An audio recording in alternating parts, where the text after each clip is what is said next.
નમસ્કાર વિદ્યાર્થી મિત્રો, કેમ છો? બધા લોકોને ખૂબ જ આજનું પેપર છે ખૂબ જ ઇઝી હતું, પરંતુ ખાલી આપણે એમસીક્યુમાં જ એવા 2-3 ક્વેશ્ચન છે જે હાર્ડ મૂકેલા હતા. તો વિદ્યાર્થી મિત્રો, આપણી ચેનલ ઉપર જે લોકો વિદ્યાર્થીઓ નવા હશે તેને નહીં ખબર હોય, પરંતુ જે વિદ્યાર્થી આપણે જોડાયેલા છે કોમર્સમાં, તમને બોર્ડના જે આઈએમપી ક્વેશ્ચન કરાવેલા હતા તેમાંથી જ મોસ્ટ ઓફ બધા ક્વેશ્ચન આવી ગયેલા છે વિદ્યાર્થી મિત્રો. તો ખાસ આપણે જે સેક્શન એ તમને 100 એમસીક્યુ આપેલા હતા એ જ જે પીડીએફ છે તો તમારે જોઈ લેવાનું. તેમાંથી આપણે 18 ક્વેશ્ચન છે બેઠા પૂછાના છે, અને બાકી 19મો ક્વેશ્ચન છે એ તમને બદલાઈને પૂછ્યો છે. અને એ કયો ક્વેશ્ચન છે? તો તમારો જે ક્વેશ્ચન નંબર જે 13 છે એ કે રાષ્ટ્રીય આવકમાં કૃષિ ક્ષેત્રનો ફાળો શું થયો છે? તો ભાઈ, કૃષિ ક્ષેત્રમાં જ્યારે રાષ્ટ્રીય આવક છે એ ઘટે છે તો એ એક ક્વેશ્ચન છે, ઘણા લોકોને ટ્વિસ્ટ હશે. અને હા, એક જ જે લાસ્ટ ક્વેશ્ચન છે 20, એ તમને ખૂબ જ ફેરવીને પૂછેલો છે. તો ટોટલ 2 જ ક્વેશ્ચન આપણે એવા છે કે એક તમને ફેરવીને પૂછેલો છે 13મો અને 20મો. વિદ્યાર્થી મિત્રો, તો આપણે જે અહીંયા ઇકોનોમિક્સનું તમારું જે પેપર છે section A, B, C, D અને E સંપૂર્ણ સોલ્યુશન તમને કરી દેવામાં આવશે. તો ફટાફટ પહેલાં તો તમે જે ચેનલમાં આ જોડાયેલા છો એ તમારા મિત્રને પણ શેર કરી દેજો કે આ જે યુટ્યુબ ચેનલ છે તમને સોલ્યુશન કરીને ક્વેશ્ચન સમજાવેલા છે, સાથે સાથે તમને બોર્ડના આઈએમપી ક્વેશ્ચન કયા છે અને આપણે જે આપેલા હતા એમાંથી જ બધા ક્વેશ્ચન પૂછાણા છે. તો વિદ્યાર્થી મિત્રો, હવે આપણે શરૂઆત કરી કે તમારે જે આજે પેપર હતું ખૂબ જ જોરદાર હતું અને ભૂક્કા બોલાવી દે તેવું પેપર હતું. ખૂબ જ ઇઝી પેપર હતું આમ જોઈએ તો, કારણ કે સેક્શન B, C, D અને E સંપૂર્ણ બેઠા પૂછાણા છે. માત્ર એ સેક્શન છે એમાં 2 જ એમસીક્યુ છે એ તમને ફેરબદલી કરીને પૂછેલા છે. તો વિદ્યાર્થી મિત્રો, આજનું જે પેપર હતું ફેબ્રુઆરી-માર્ચ 2025માં ઇકોનોમિક્સનું, તો ફટાફટ તેનું આપણે સોલ્યુશન કરતા જઈએ. અને જે વિદ્યાર્થી મિત્રો હજી આ ચેનલ ઉપર નથી જોડાના તો ફટાફટ પહેલાં આ ચેનલને સબસ્ક્રાઈબ કરી દેજો, જેથી કરીને આવનાર તમામ વિડીયો છે એ તમને મળતા રહેશે. અને વિદ્યાર્થી મિત્રો, જે વિદ્યાર્થી મિત્રોએ હજી BAના આઈએમપી ક્વેશ્ચન ન જોયા હોય તો ફટાફટ પહેલાં તો ડિસ્ક્રિપ્શન બોક્સની અંદર જઈને section A, B, C, D એના તમામ આઈએમપી ક્વેશ્ચન છે એ જોઈ લેવા. તમને સાથે સમજૂતી પણ આપેલી છે. અને હા, આવતીકાલ સુધીમાં તમને 5 માર્કના પણ મોસ્ટ ઇમ્પોર્ટન્ટ ક્વેશ્ચન છે તેનો પણ વિડીયો મળી જશે. તો વિદ્યાર્થી મિત્રો, આપણે ક્વેશ્ચન નંબર 1ની વાત કરી. આકૃતિ કયા પ્રકારના વિતરણ માટે દોરવામાં આવે છે? તો એ આવશે સતત. ત્યાર પછી કોના નિષ્ણાંતો આર્થિક વિકાસના નિર્દેશક તરીકે માથાદીઠ આવકને સ્વીકારવાની હિમાયત કરે છે? તો એમાં આવશે સંયુક્ત રાષ્ટ્રીય સંઘ. તો વિદ્યાર્થી મિત્રો, જો આ જે આર્થિક વિકાસના નિર્દેશક છે એની અંદર તમને માથાદીઠ આવક છે એ કોણ હિમાયત કરે છે, એટલે કોણ એનું સંચાલન? તો એમાં આવશે સંયુક્ત રાષ્ટ્રીય સંઘ. ત્યાર પછી આપણે વાત કરી ક્વેશ્ચન નંબર 3, આર્થિક વૃદ્ધિમાં કયા પરિવર્તનો ધ્યાનમાં લેવાય છે? જો ભાઈ, આર્થિક વૃદ્ધિમાં માત્ર પરિમાણાત્મક જ પરિવર્તન ધ્યાનમાં લેવાય છે. ત્યાર પછી ક્વેશ્ચન નંબર 4, વાસ્તવિક આવક કરતાં નાણાકીય આવક વધારે ઝડપી વધે છે તો કેવો ફુગાવો છે? તો આ વ્યાખ્યા કોણ આપે છે? તો કે પિગુએ આપેલી છે. ત્યાર પછી ક્વેશ્ચન નંબર 5, વેપારી બેંકના કયા ખાતાની થાપણ વધુ તરલ હોય છે? તો એમાં આવશે ચાલુ ખાતાની થાપણ. ત્યાર પછી ક્વેશ્ચન નંબર 6, ભારતના વિદેશી હુંડિયામણના જથ્થાની સાચવણી કોણ કરે છે? તો જો ભાઈ, ભારતના જે વિદેશી હુંડિયામણના જથ્થાની સાચવણી છે એ RBI કરે છે. ત્યાર પછી આવશે question number 7, Indian council of medical research ગ્રામ્ય ક્ષેત્ર વ્યક્તિની ખોરાકમાં ન્યૂનતમ દૈનિક કેલરી કેટલી હોય છે? તો વિદ્યાર્થી મિત્રો, ગ્રામ્ય ક્ષેત્ર પૂછે ત્યારે 2400 જ આવશે. ત્યાર પછી ક્વેશ્ચન વિદ્યાર્થી મિત્રો, જ્યારે મેં તમને સેક્શન A કરાવ્યો હતો ત્યારે મેં તમને કીધું હતું કે પ્રધાનમંત્રીને લગતા આઈએમપી ક્વેશ્ચન ખાસ તમારે કરી લેવા, અને એ તમને પૂછેલા છે વિદ્યાર્થી મિત્રો. તો જોઈ લો, પ્રધાનમંત્રી જનધન યોજના છે એ ક્યારે શરૂઆત કરી છે? 2014માં. ત્યાર પછી એક સિમ્પલ જે સાદો ક્વેશ્ચન તમને બદલાવીને પૂછેલો છે કે સાદા મોબાઈલ ફોનના સ્થાને સ્માર્ટફોન આવતા, તો બધા વિદ્યાર્થીને ખબર જ પડે છે અને ઘર્ષણજન્ય બેરોજગારી કહેવાય છે. ત્યાર પછી ક્વેશ્ચન નંબર 10 છે. તો વિદ્યાર્થી મિત્રો, આ પણ આપણે પીડીએફમાં હતું કે 4 માપદંડ કોણે રજૂ કરેલા છે? તો 4 માપદંડ છે એમાં રાજકૃષ્ણ આવશે, પરંતુ આમાં જે વાક્ય છે એ ખાલી ટૂંકમાં જે શરૂઆતનું છે એડ કરેલું છે કે બેરોજગારીનું સ્વરૂપ અને પ્રકાર તો જાણવા માટે. તો પ્રકાર 4 છે અને હા, એ લોકોએ લખેલું છે. અને ત્યાર પછી રાજકૃષ્ણ આપેલા છે. ત્યાર પછી ભારતમાં સાવ સિમ્પલ ક્વેશ્ચન જોઈએ વિદ્યાર્થી મિત્રો, ભારતમાં વસ્તી ગણતરી દર કેટલા વર્ષે થાય છે? 10 વર્ષે થાય છે. પછી ઈસવીસન 2011માં ગુજરાતમાં દર 1000 પુરુષો સ્ત્રીઓનું પ્રમાણ કેટલું છે? તો સિમ્પલ ક્વેશ્ચન છે 918. તો જો વિદ્યાર્થી મિત્રો, અત્યાર સુધી જે કાંઈ ક્વેશ્ચન આવેલા છે તેમાંથી એક જ અઘરો બન્યો છે. ત્યાર પછી આપણે 30 મેં તમને શરૂઆતમાં જ કીધું હતું ભાઈ કે 13મો ક્વેશ્ચન છે તમને ફેરવીને પૂછેલો છે. સ્વતંત્રતા પ્રાપ્તિ પછી ભારતની રાષ્ટ્રીય આવકમાં કૃષિ ક્ષેત્રના ફાળામાં શું થયો છે? તો ભાઈ, રાષ્ટ્રીય આવક છે પણ કયું? કૃષિ ક્ષેત્રમાં. તો ધીમે ધીમે છે ને દર ઘટતો જાય છે. તો ટેક્સ્ટબુકમાં ખાસ તમારે જોઈ લેવું, ટકાવારી દરનું તમને કોષ્ટક પણ આપેલું છે એટલા માટે. ત્યાર પછી ક્વેશ્ચન નંબર 40, નીચેનામાંથી કયો રોકડિયા પાક છે? તો વિદ્યાર્થી મિત્રો જો અહીંયા ઘઉં, બાજરી, મકાઈ અને શેરડી શબ્દ આપેલો છે. શેરડી આવે, તમાકુ આપે, કપાસ આપે, તો આ બધા છે એ ખાસ તમારે યાદ રાખવાના કે શેરડી છે કે તમાકુ છે, આ બધા રોકડિયા પાક કહેવાય છે.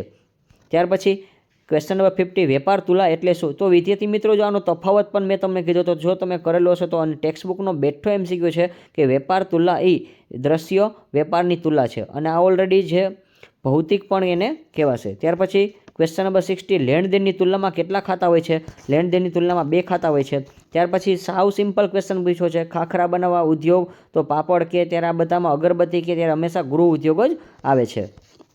ત્યાર પછી ક્વેશ્ચન નંબર 80, ગુજરાત રાજ્યમાં વિશિષ્ટ આર્થિક વિસ્તારની સ્થાપના કયા સ્થળે કરવામાં આવી છે? તો વિદ્યાર્થી મિત્રો આ જે આપણે સેજવાળો ક્વેશ્ચન છે સ્પેશિયલ ઇકોનોમિક્સ ઝોન, એમાં ટોટલ 8 આવે છે અને એમાં ગુજરાતનું પૂછે તો એમાં સુરત અને કંડલા એ બંને શબ્દ આવે છે.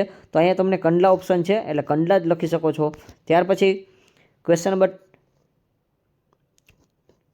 19, ભારતમાં વીજળી કેટલી રીતે મેળવી શકાય છે? તો વિદ્યાર્થી મિત્રો આ જો તમારા 2 માર્કનો ક્વેશ્ચન છે તેના બેઝ ઉપર આપેલો છે. વિદ્યાર્થી મિત્રો હવે જો સિમ્પલ છે કે ભાઈ વીજળીના કેટલા પ્રકાર કઈ રીતે મેળવાય, તો કે થર્મલ છે એટલે એ નંબર 1 આવશે, પછી હાઇડ્રો પાવર છે એ નંબર 2 આવશે, ન્યુક્લિયર છે એ 3 આવશે અને અન્યમાં આવશે પવનચક્કી છે, સૂર્યશક્તિ છે. તો ટોટલ આપણે 4 આમાં લખવાના છે વિદ્યાર્થી મિત્રો. તો 4 લખશો તો જ તમારું સાચું પડશે. જો તમે 3 લખશો તો એ તમારો જવાબ ખોટો પડશે. જો તમે માત્ર થર્મલ એટલે કે કોલસો, હાઇડ્રો પાવર એટલે માત્ર પાણી અને ન્યુક્લિયર એટલે માત્ર પરમાણુ, તો આ 3 હશે તો એ તમારું ખોટું પડશે વિદ્યાર્થી મિત્રો, કારણ કે આમાં 4 આવશે એટલા માટે, કારણ કે પવનચક્કી પણ એ અન્યમાં ગણાશે. તો વિદ્યાર્થી મિત્રો લાસ્ટમાં આપણે જોઈ કે ભારતમાં બંધારણ આપેલા આદેશ પ્રમાણે પ્રાથમિક શિક્ષણ, જો ભાઈ અહીંયા પ્રાથમિક શિક્ષણનું કીધું છે 2012ના નિયમ પ્રમાણે આવશે, પણ આ RTE જે લાગુ પડ્યું છે એ 2009થી લાગુ પડ્યું છે. પરંતુ ગુજરાત સરકારે જે આપણે ત્યાર પછી એ લોકોએ કીધું છે કે રાજ્યને જવાબદારી આપવાની છે. તો રાજ્યની જવાબદારી છે એ ધારો લાગુ પડ્યો છે. તો ખાસ યાદ રાખજો કે ભારત સરકારે બહાર તો પાડ્યું હતું 2009માં, પરંતુ પ્રાથમિક શિક્ષણને ફરજિયાત બનાવવા માટેનું રાજ્ય સરકારને સોંપણી ક્યારે કરી? 2012માં. અને હા, રાજ્ય સરકાર દ્વારા જવાબ આવશે. ત્યાર પછી વિદ્યાર્થી મિત્રો આપણે એમાં આપણે કરી તો તમને મેં ફૂલ ફોર્મ નામ પણ કીધા કે NSSOનું પૂરું નામ છે નેશનલ સેમ્પલ સર્વે ઓર્ગેનાઇઝેશન. ત્યાર પછી માનવ વિકાસ આંકનું મૂલ્ય કેટલું હોય છે? જો ભાઈ કેટલું હોય છે 0 થી 1 અને તમને ઘટક આવડતા હોય તો આ ક્વેશ્ચન આવડી જાય છે. ભાઈ શાક સર્જનનું સૂત્ર છે પ્રાથમિક થાપણ ગુણ્યા 1 છેદમાં રોકડ અનામત પ્રમાણ આવશે. તો હજી એકવાર કહું છું, શાક સર્જનનું સૂત્ર પ્રાથમિક થાપણ ગુણ્યા 1 છેદમાં રોકડ અનામત પ્રમાણ. ત્યાર પછી જુદા જુદા દેશમાં નિરપેક્ષ ગરીબીની તુલના કયા માપદંડથી થાય છે? જો ભાઈ માપદંડ કીધું છે, કયા માપદંડ? તો એમાં આવશે P આવશે, એટલે કે સમ ખરીદ શક્તિ, એટલે કે આંતરરાષ્ટ્રીય સમ ખરીદ શક્તિ જવાબ તમારો આવશે. અને હા, ખાલી સમ ખરીદ શક્તિ લખશો તો પણ જવાબ સાચો જ પડશે. ત્યાર પછી પ્રધાનમંત્રી કૃષિ સિંચાઈ યોજના, વિદ્યાર્થી મિત્રો તમને આની પહેલાં પણ મેં કીધું હતું જ્યારે વિડીયો બનાવેલા હતા સેક્શન A, B, C એના મેં તમને કીધા હતા કે ભાઈ તમે જ્યારે પ્રધાનમંત્રીને લગતા ક્વેશ્ચન આવે ત્યારે સિંચાઈ યોજનાવાળો પણ કરજો. અને આ તમારા MCQમાંથી પૂછેલો છે. અને હા, ઓલરેડી બધા લોકોને આવડી જાય એવો ક્વેશ્ચન છે, તો 2015 આવશે. ત્યાર પછી મૃત્યુદરનો અર્થ દર વર્ષ દરમિયાન દર 1000ની માનવ વસ્તીએ મૃત્યુ પામતા બાળકોની સંખ્યા, તેને કહેવાશે મૃત્યુદર અથવા બાળ મૃત્યુદર. ત્યાર પછી ભારતમાં સૌથી વધુ રોજગાર આપતું ક્ષેત્ર કયું છે? બધા વિદ્યાર્થીને આવડી જાય છે ભાઈ. બધા લોકોને રોજગારીમાં આવતું હોય તો માત્ર ને માત્ર ખેતી શબ્દ જ આવશે, બીજો કોઈ આવશે નહીં. અને જો બધા તમારા આ જે નોલેજ બેઝવાળા ક્વેશ્ચન પૂછેલા છે, સાવ સિમ્પલ VSQ પૂછી લીધા છે. ભાઈ વિદેશ વેપારની દિશા એટલે શું? તો વિદેશ વેપારની દિશા એટલે કોઈ એક દેશનો વિશ્વના વિવિધ દેશો સાથેનો વેપાર માટેનો સંબંધ. કોઈ એક દેશનો વિશ્વના વિવિધ દેશો સાથેનો વેપાર માટેનો સંબંધ, તેને કહેવાશે વિદેશ વેપાર. એટલે આપણે છે દાખલા તરીકે ભારત છે એ અમેરિકા સાથે કોઈ પણ લોકો શું અન્ય દેશ સાથે આપણે વેપાર માટેનો જે સંબંધ બાંધે છે તેને કહેવાશે વિદેશ વેપાર. ત્યાર પછી જાહેર ક્ષેત્રમાં એકમના કેટલા વિભાગમાં વર્ગીકરણ કરવામાં આવ્યું છે? જો ભાઈ જાહેર ક્ષેત્રના છે 3 વિભાગ છે, ખાલી માત્ર 3 શબ્દ જ લખવાના છે. પણ હા, આ ક્વેશ્ચન જો 2 માર્કનો છે કે જાહેર નિગમ છે, ખાતાકીય નિગમ છે, સંયુક્ત કંપનીની મૂડી, તો આ તમારે નામ નથી લખવાના. આ તો તમારી માત્ર જાણકારી માટે આપેલા છે, પરંતુ માત્ર તમારે ખાલી 3 શબ્દ જ લખવાના છે. અને સૌથી જે સહેલો ક્વેશ્ચન છે, ભારત સરકારનું સૌથી મોટું જાહેર સાહસનું કયું છે? તો કયું આવશે? રેલવે જ આવશે. તો બધા લોકોને આવડી જાય એવો ક્વેશ્ચન છે. ત્યાર પછી વિદ્યાર્થી મિત્રો હવે આપણે અહીંયા વાત કરી તો આ જે તમારા સોલ્યુશન છે એ પણ તમને કમ્પ્લીટ કરીને નીચે જ આપેલા છે, તો એની આખી PDF છે, PPT આપણે તૈયાર કરેલી છે, નીચે જ આપેલી છે, તો તમારે ખાસ બની રહેવું. અને આ જે ક્વેશ્ચન છે એ તમારી સામે એકવાર રાખી લેવા, એટલે તમને જેથી કરીને તમને આનું સંપૂર્ણ સોલ્યુશન તમને મળી જશે. અને વિદ્યાર્થી મિત્રો અહીં જો આપણે ચેપ્ટરના નામ પણ લખેલા છે કે ચેપ્ટર 1-1, પછી 2-2, પછી 3-3, 4-4, 6-7, 8, 9-9, એટલે બ્લુ પ્રિન્ટ પ્રમાણે છે 10-10 અને 11. અને ત્યાર પછી આપણે વાત કરીએ તો સેક્શન ડીમાં પણ જો આપણે ચેપ્ટર લખેલા છે વિદ્યાર્થી મિત્રો 1, 2, પછી 5, 5, 6, 8, 7, વળી પાછો જો ફેરબદલી કરો 8માનો પૂછ્યો 9, અને શહેરીકરણ છે એ તમારો ક્વેશ્ચન કેટલામાં આવશે તો કે 11મા ચેપ્ટરનો આવશે. ત્યાર પછી આપણે વાત કરી તો કે ત્રીજું ચેપ્ટર છે, ચોથું ચેપ્ટર છે, તો વિદ્યાર્થી મિત્રો ચોથા ચેપ્ટરમાંથી પણ તમને પૂછી લીધું છે, કીધું હતું 5માંથી પણ પૂછાણો ચોથામાંથી, તો એ એક ફેરફાર કરેલો છે. ત્યાર પછી 7મું, 8મું, 10મું અને 11મું ચેપ્ટર છે. અને શહેરીકરણની આપણે વિદ્યાર્થી મિત્રો કીધી હતી ભાઈ હકારાત્મક નકારાત્મક અસર બંને પૂછાવાની છે, તો તમને બંને ક્વેશ્ચન આવી ગયેલા છે 3 માર્કમાં અને 2 માર્કમાં. તો વિદ્યાર્થી મિત્રો હવે આપણે શરૂઆત કરી. આ જે ક્વેશ્ચન છે એનું સોલ્યુશન તમને નીચે મળી જાય છે વિદ્યાર્થી મિત્રો. તો ફટાફટ પહેલાં તો આ વિડીયોને મેક્સિમમ તમે શેર કરજો વિદ્યાર્થી મિત્રો, અને તમને સંપૂર્ણ સોલ્યુશન છે આવી રીતે મળતા રહેશે. દરેક વિષયના IMP ક્વેશ્ચનની સાથે સાથે તમને પેપર સોલ્યુશન પણ મળતું રહેશે. માર્ચ 2025ની એક્ઝામમાં જે હતું એ.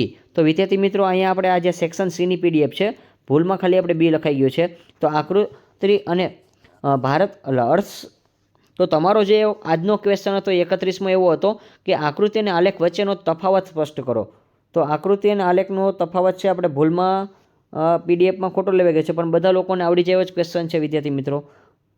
ત્યાર પછી આપણે ક્વેશ્ચન નંબર 2ની વાત કરી. વૃત્તાંશ આકૃતિ દોરતી વખતે ધ્યાનમાં રાખવાની બાબત, તો માત્ર જો તમને 2 જ પૂછી હતી વિદ્યાર્થી મિત્રો, તો માત્ર તમારે 2 જ લખવાની છે કે કોઈ ચલ રાશિની કિંમતના પેટા વિભાગમાં વર્તુળના વૃત્તાંશ પ્રમાણમાં દર્શાવવામાં આવે તેને વૃત્તાંશ આકૃતિ કહેવાય છે. અને વૃત્તાંશ આકૃતિ તમારે સૂત્ર લખી નાખવાનું, પેટા મૂલ્ય છેદમાં કુલ મૂલ્ય ગુણ્યા 360. તો તમારે માત્ર 2 જ વસ્તુ લખવાની છે. ત્યાર પછી આપણે વિદ્યાર્થી મિત્રો વાત કરી ક્વેશ્ચન નંબર 33. તો 33માં તમને 2 અર્થ પૂછેલા છે, માત્ર વ્યાખ્યા કે આર્થિક વિકાસને આર્થિક વૃદ્ધિ. તો જો અહીંયા આપણે આર્થિક વૃદ્ધિ એટલે શું, તો કે સમયના લાંબા ગાળાના અર્થતંત્રમાં ચીજ વસ્તુઓનું કુલ ઉત્પાદન થાય છે વધારો, તેને કહેવાશે આર્થિક વૃદ્ધિ. અને આર્થિક વિકાસ એટલે શું થશે, તો કે સમયના લાંબા ગાળામાં આવકના વધારાની સાથે. જો અહીંયા માત્ર આવકનું આવશે, માં ઉપર અર્થતંત્રનું આવશે, અને આવકની અર્થતંત્રમાં વસ્તુની સુખાકારીમાં થતો વધારો. તો વિદ્યાર્થી મિત્ર બંને ક્વેશ્ચન છે 33ના જ છે તમારે.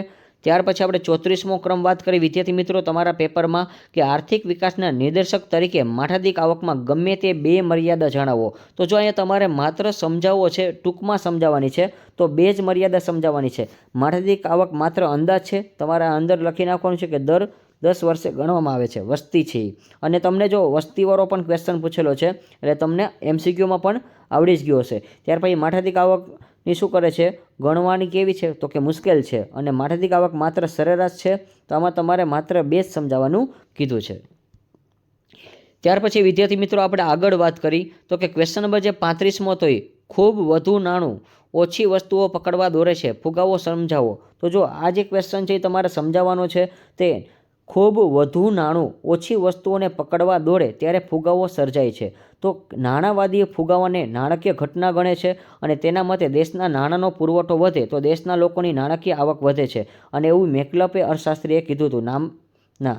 ત્યાર પછી એમાં શું કહ્યું, જ્યારે દેશના લોકોની આવક વધે છે ત્યારે બજારમાં વસ્તુ અને સેવાની માંગ પણ શું થાય છે, વધે છે. અને તેનો પુરવઠો તો લગભગ સ્થિર જોવા મળે છે. અને આમ માંગ કરતાં પુરવઠો ઓછો હોવાથી વસ્તુ અને સેવાની કિંમતમાં પણ શું કરે છે, વધારો થાય છે. પરિણામે નાણાંનો પણ પ્રવાહ વધુ જોવા મળે છે. જો જ્યારે વિદ્યાર્થી મિત્રો આ ક્વેશ્ચન મેં તમને સમજાવ્યો હતો સેક્શન Cમાં, ત્યારે પણ મેં તમને ખાસ કીધું હતું આ ક્વેશ્ચન કરીને જજો, તમારે આવવાનો જ છે.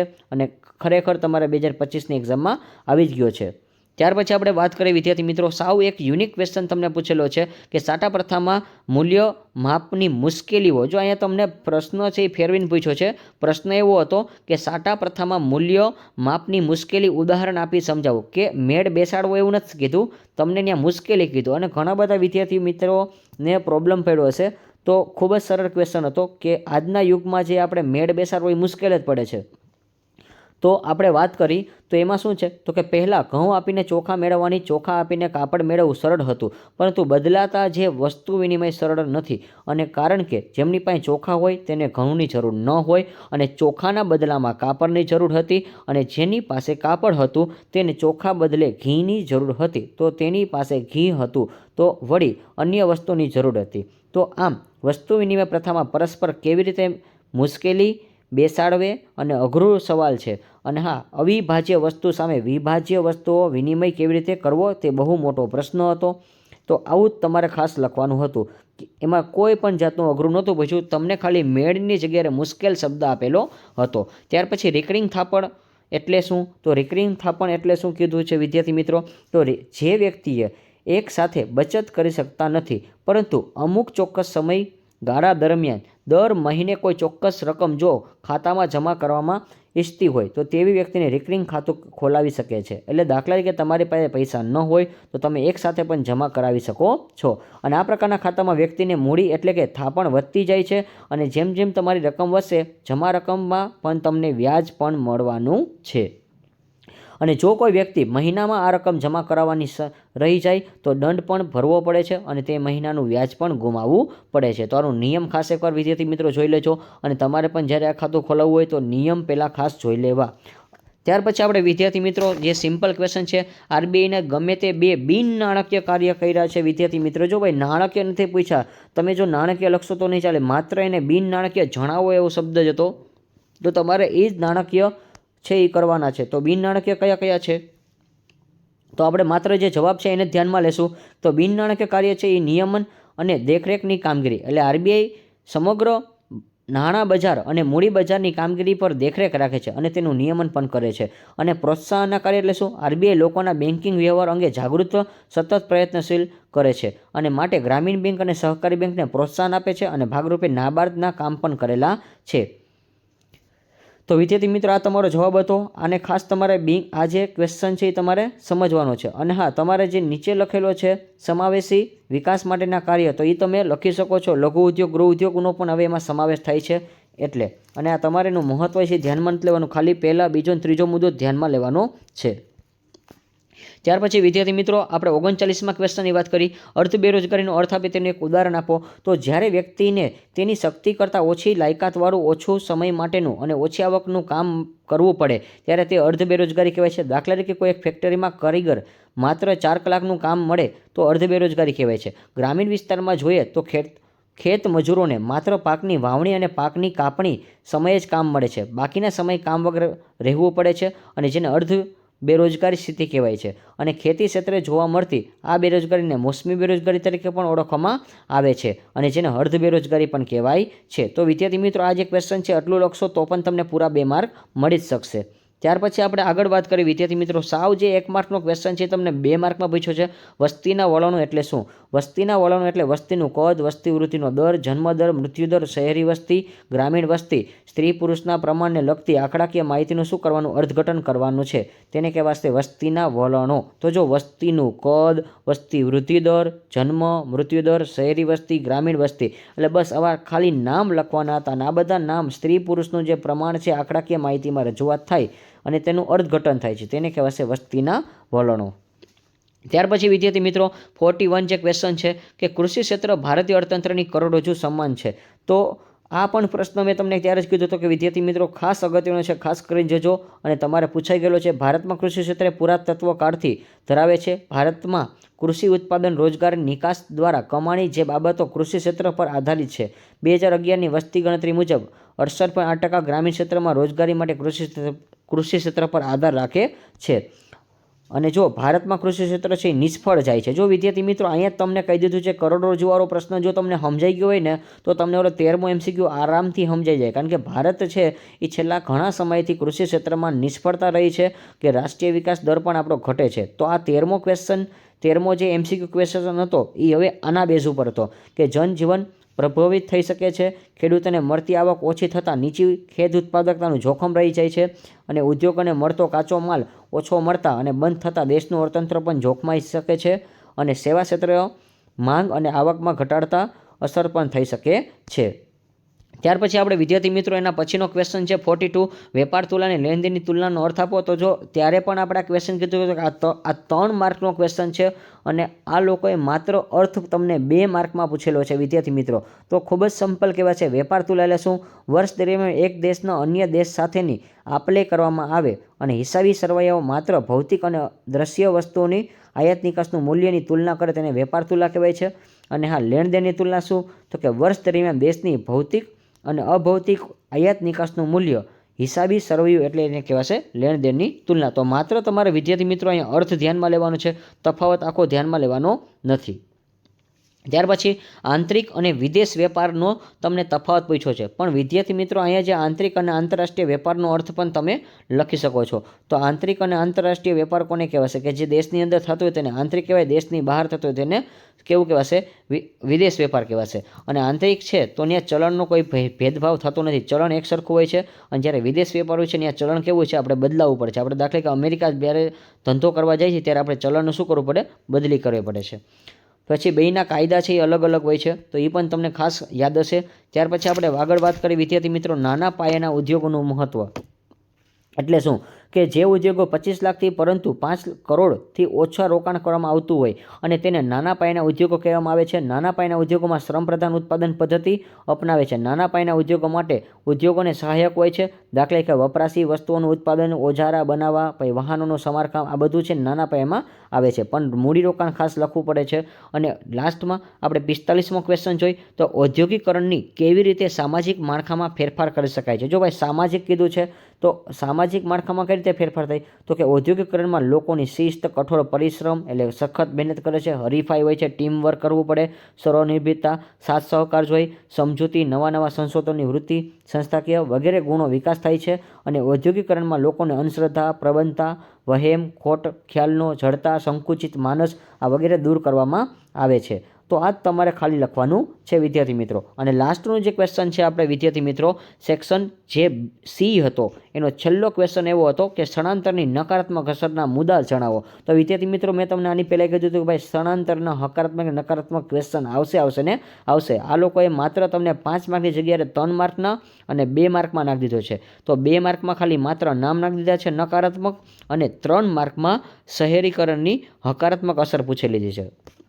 તો આર્થિક અસમાનતા, સામાજિક અસમાનતા, ગંદા વસવાટ, કાયદા વ્યવસ્થાની સમસ્યા, આંતરમાળખાકીય સુવિધાના પ્રશ્નો અને પર્યાવરણના પ્રદૂષણ. તો માત્ર તમારે નામ લખવાના છે વિદ્યાર્થી મિત્રો. અને અહીંયા તમારો જે સેક્શન બી હતો એ સેક્શન સી હતો એ કમ્પ્લીટલી આપણે પૂર્ણ કરેલો છે. અને સાથે સાથે હું તમને ટૂંકમાં પણ સમજૂતી આપતો જાઉં છું. તો વિદ્યાર્થી મિત્રો જે લોકો આપણી ચેનલ પર ફર્સ્ટ ટાઈમ આવે છે એ લોકો વિદ્યાર્થી મિત્રો વિડીયોને મેક્સિમમ શેર કરો અને ફટાફટ તમે આ ચેનલને સબસ્ક્રાઈબ કરી દો. આવનાર કોમર્સના તમામ જે મોસ્ટ ઇમ્પોર્ટન્ટ ક્વેશ્ચન હશે એ તમને મળી જશે અને સાથે સાથે સોલ્યુશન પણ મળશે. અને જે વિદ્યાર્થી મિત્રો હજી જો તમે બીએના ક્વેશ્ચન ન વાંચેલા હોય તો ફટાફટ પહેલાં કહી દઉં છું, ડિસ્ક્રિપ્શન બોક્સમાં જાઓ, બોર્ડના તમામ આઈએમપી ક્વેશ્ચનનું સોલ્યુશન છે, સાથે તમને સમજૂતી પણ આપવામાં આવે છે.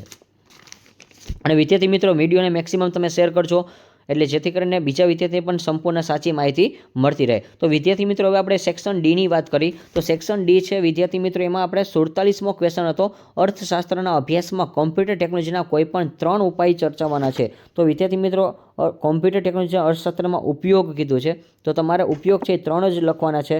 તેમાં જો ભાઈ એક તો આપણે જે સહેલા હોય એ યાદ રાખી કે આજનો જે આધુનિક યુગ છે એમાં તમારે કોમ્પ્યુટરનો ખૂબ જ ઉપયોગ થાય છે અને વર્કશીટ બનાવવા માટે એ પણ જરૂરી છે. સીડી, મેમરી કાર્ડ, હાર્ડ ડિસ્ક એને લગતું પણ આપણે ઈમેલની માહિતી સાચવી શકાય છે, વિશ્વમાં કોઈ પણ ખૂણે મોકલી શકાય છે. પછી ડ્રોપ બોક્સ છે, ગૂગલ ડ્રાઈવ છે, તો આ ડિગી લોકર છે. તો આ ક્વેશ્ચન મેં તમને ત્યારે પણ કીધો હતો કે ક્વેશ્ચન તમારે આવવાનો છે વિદ્યાર્થી મિત્રો. અને જો તમે આ ક્વેશ્ચન કરી ગયા હશો તો તમને આરામથી માર્ક મળી જશે. અને એ લોકોએ માત્ર 3 જ કીધું છે તો તમે 3 લખશો તો પણ તમને આરામથી 3 પોઈન્ટના 3 માર્ક આપી દેશે. ત્યાર પછી વિદ્યાર્થી મિત્રો જીવનની ભૌતિક ગુણવત્તામાં સમાવેશ થતી બાબત જણાવો. તો વિદ્યાર્થી મિત્રો તમને આની પહેલાં પણ મેં કીધું હતું કે ભાઈ ઘટક નહીં પૂછાય, તમારે માત્ર બાબત પાકી કરવાની છે. અને જો તમે બાબત પાકી કરીને ગયા હશો તો તમારે ડેફિનેટલી તમારા આરામથી સારા માર્ક આવશે.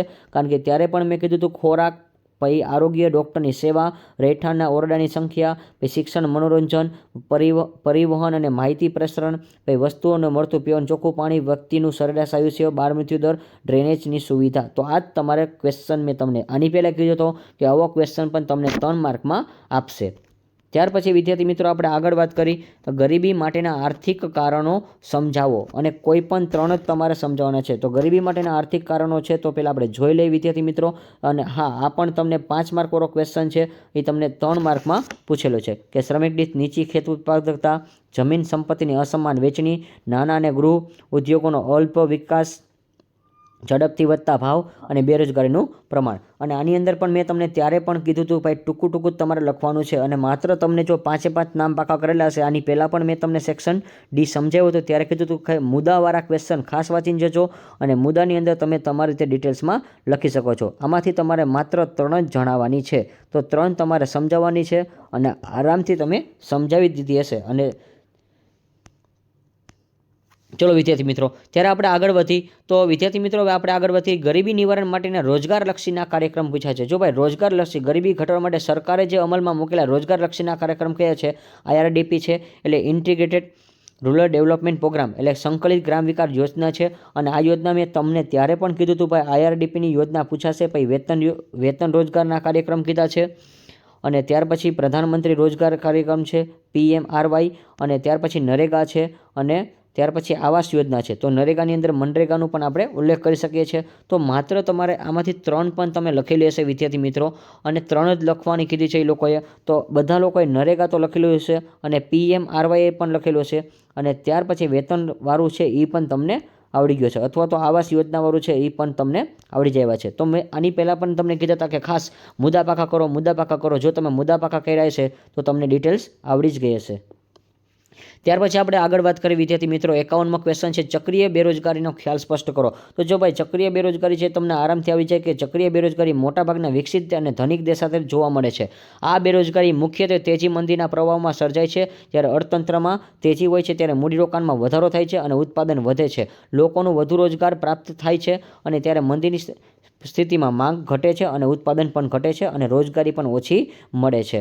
અને આ જે છે એ થોડા સમય માટેનું જ હોય છે. તેજી અને મંદીનું ચક્ર છે એ સતત ચાલ્યા રાખે છે.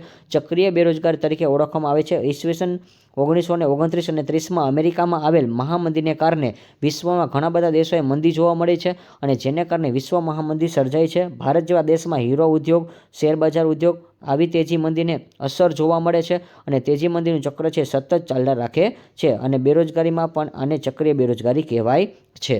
ત્યાર પછી વિદ્યાર્થી મિત્રો આપણો 52મો ક્વેશ્ચન, હરિયાળી ક્રાંતિને વેગ વિસ્તારમાં બેરોજગારીની સમસ્યા હળવી કરી શકાય છે. જો ભાઈ અહીંયા તમને ક્વેશ્ચન લંબાવીને પૂછ્યો છે, બાકી તમારે અહીંયા હરિયાળી ક્રાંતિ વિશે જ તમારે સમજવાનું છે કે આ જે હરિયાળી ક્રાંતિ છે એની સમસ્યાને આપણે દૂર કરવાની છે. તો આ ક્વેશ્ચન છે કે ભાઈ આપણે જે સેન્દ્રિય ખાતર, રાસાયણિક ખાતર, સેન્દ્રિય ખાતર છે, બિયારણ, સાદા હળ, પછી બળદ, પ્રાથમિક સાધનોનો ઉપયોગ કરવામાં આવતું હતું, પરંતુ ખેતી બદલાય છે તો આપણે ઉત્પાદનની પદ્ધતિ પણ બદલાવી પડે છે, અને આ તમારે ખાસ લખવાનું છે.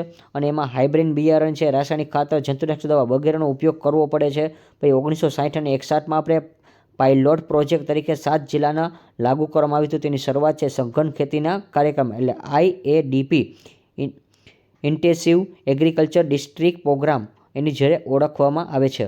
અને H એટલે હાઈ, પછી LD વેરિએશન પ્રોગ્રામ. તો આ બધાના ખાસ તમને આની પહેલાં પણ કીધા હતા, નામ પાકા કરી લેવા. ત્યાર પછી વિદ્યાર્થી મિત્રો આગળ વાત કરીએ આપણે કે ભારતમાં વસ્તી નિયંત્રણના કોઈ પણ 3 ઉપાય આપો. તો જો અહીંયા 3 ઉપાય જ કીધું છે વિદ્યાર્થી મિત્રો. વસ્તી નિયંત્રણના ઉપાય છે એ પણ તમારે 5 માર્કનો ક્વેશ્ચન છે, અને 3 માર્કમાં પૂછેલો છે, પણ ચોખ્ખું જ કીધું છે ભાઈ 3 મુદ્દા સમજાવવાના છે. તો લોક શિક્ષણની જાગૃતિ, લોકોમાં શિક્ષણનો ભય છે એ તમારે પહેલાં તો કાઢવાનો છે, અને લોકોને નાટક દ્વારા, કાં તો કોઈ પણ ગીત દ્વારા, કાં તો કોઈ વાક્ય દ્વારા તમારે એને શાળા કોલેજમાં લોકોને સમજાવવાનું છે.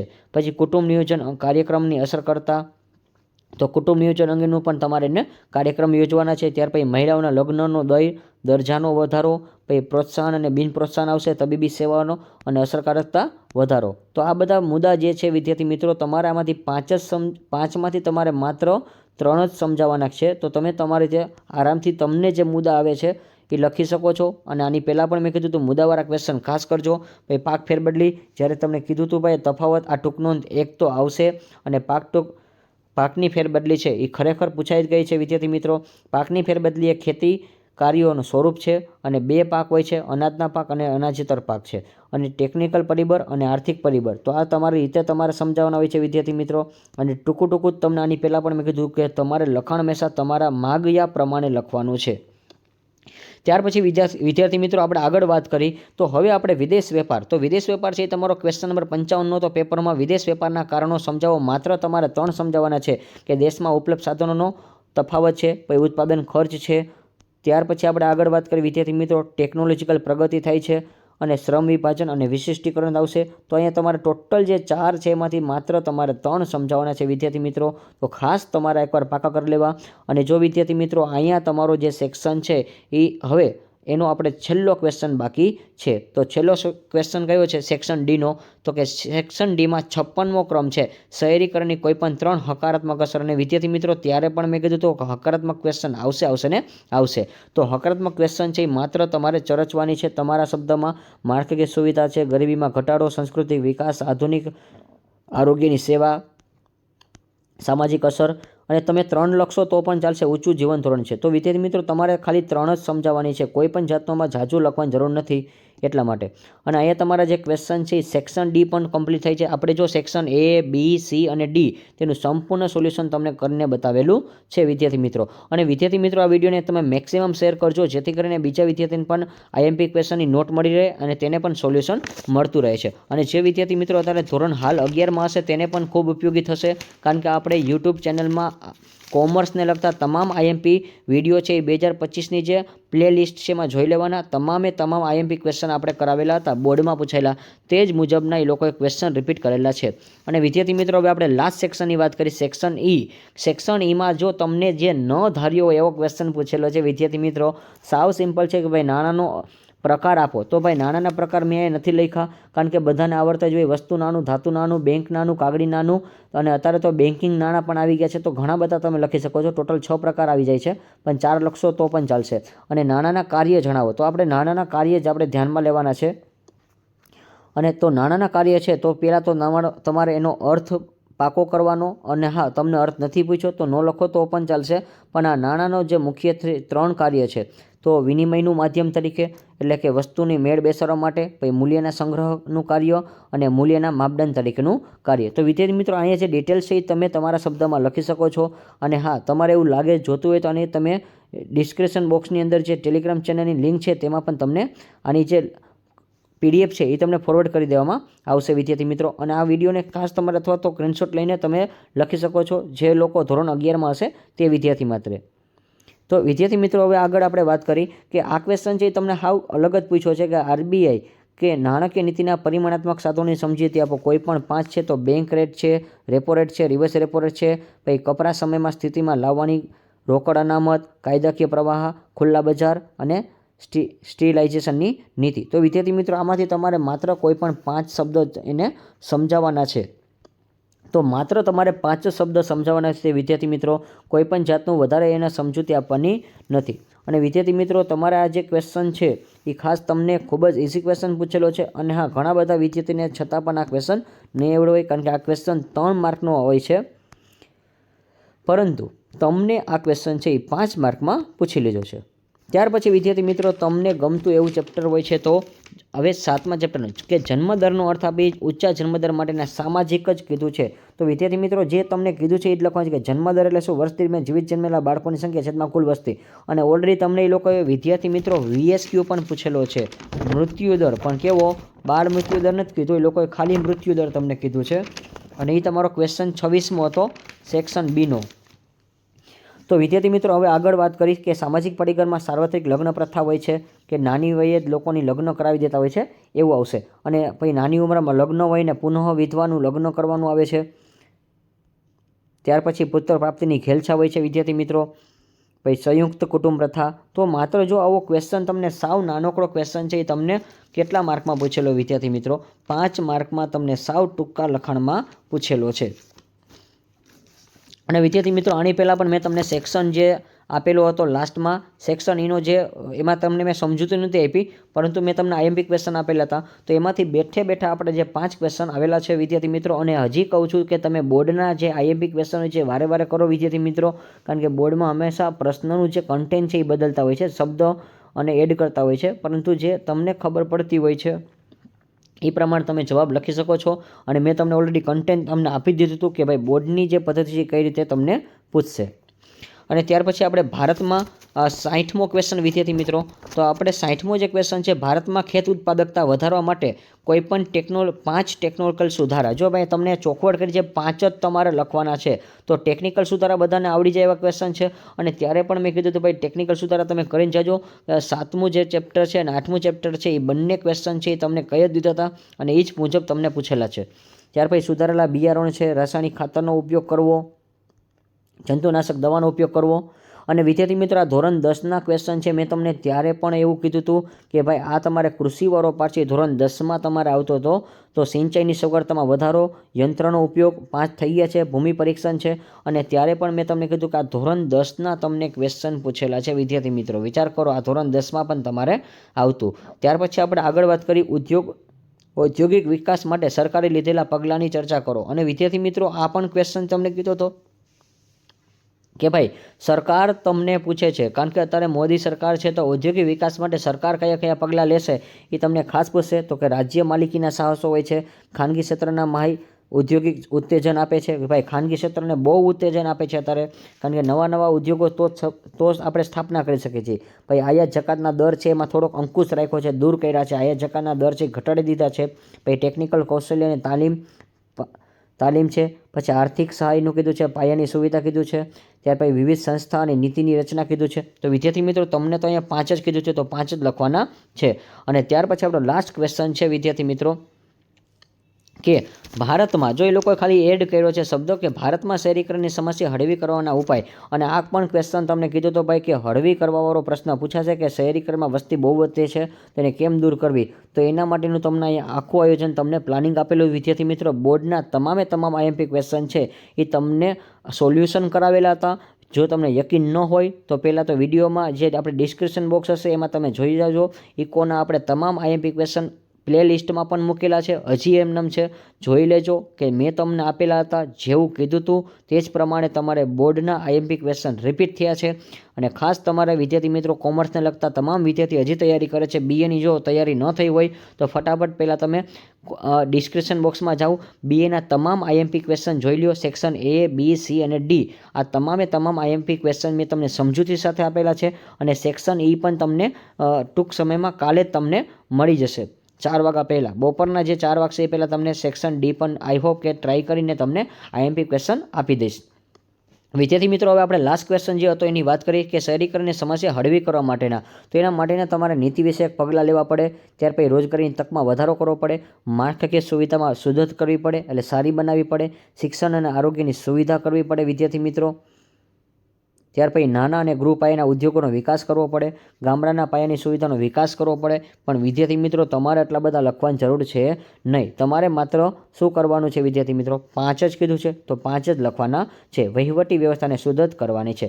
તો વિદ્યાર્થી મિત્રો, અહીંયા આઈએમપી તમારા જેટલા પણ ક્વેશ્ચન હતા એ કમ્પ્લીટલી આપણે પૂર્ણ કરેલા છે. તમારું સંપૂર્ણ આજનું જે પેપર હતું, જે માર્ચ 2000 અત્યારે ફેબ્રુઆરી મહિનો છે, તો ફેબ્રુઆરીની જે તારીખ છે 27/2025ના રોજ તમારા આઈએમપી તમામ ક્વેશ્ચન આપણે પૂર્ણ કરેલા છે. તો વિદ્યાર્થી મિત્રો, આશા રાખું છું કે આ તમને વિડીયો ગમ્યો હશે. જો વિડીયો ગમ્યો હોય તો મેક્સિમમ તમે લાઇક કરજો, શેર કરજો અને બીજા વિદ્યાર્થી પણ માહિતી પહોંચાડજો. અને આવી જ રીતે આપણે બીએના આઈએમપી ક્વેશ્ચન તમને જોતા રહેજો. અને હા, બીએના પણ મોસ્ટ ઇમ્પોર્ટન્ટ ક્વેશ્ચન છે એ તમને કાલે મળી જશે. Like this video, share this video, follow with Sri Ganesh Classes.